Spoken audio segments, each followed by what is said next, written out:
ખેડૂતની વાર્તા। એક દી ઈસુ દરિયાએ કિનારે બહુ જ મોટા ટોળા શિક્ષણ ઓફી રનેલો હતો।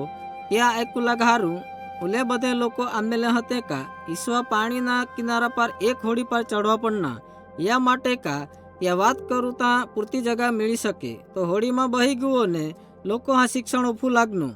ઈસુએ વાર્તા આઈકાવી એક ખેડૂત બી વાવું ગયો તો પોતાના હાથથી બી લાખે થતો ત્યાર કુલક બીજ રસ્તામાં પડના ને પક્ષીઓ આવીને તે બી ખાઈ ગયે।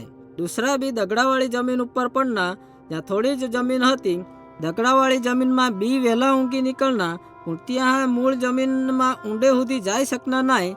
જ્યારે સૂરજ નીકળનો ને ગરમી વધની તે છોડ ચીંબળાઈ ગયા ને મરી ગયા। ને કુલાક બી કાંટાવાળા ઝાખરામાં પડના તે બી વધુ લાગના પણ કાંટા ઝાખરા અહીં દબાવી દેતા। છેલ્લે જે છોડવા કાંટાવાળા ઝાખરામાં ઊંઘેલા હતા તેમાં કાંઈ જ અન્ન ઊંઘના નાય। दूसरा बी हाजी जमीन पर पड़ना ते बीज વધના ને ત્યાંથી 30, 60 ને 100 ગુણા વધારે અન્ન ઉત્પન્ન ઉના। જાણા કાન ઉઈતી આઈકી લઈ એ વાર્તાએ શિષ્યો હા ગૂંચવણમાં પાડ્યા।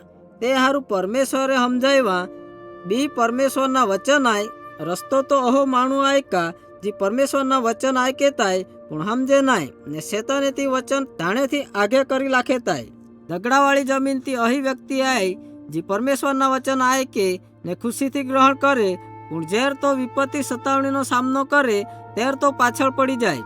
કાટાળી જમીન એક અહો માણું આય જો પરમેશ્વરના વચન આય કે પણ જેમ જેમ સમય વીતતો જાય તહા ચિંતા વૈભવ ને જીવનનો આનંદ પરમેશ્વર માટેનો પ્રેમ નાશ કરી લાખેતાય। જાણા પરિણામ સ્વરૂપે જે શિક્ષણ તેણે આયકેલા હતા ત્યાં ફળ આવતા નથી।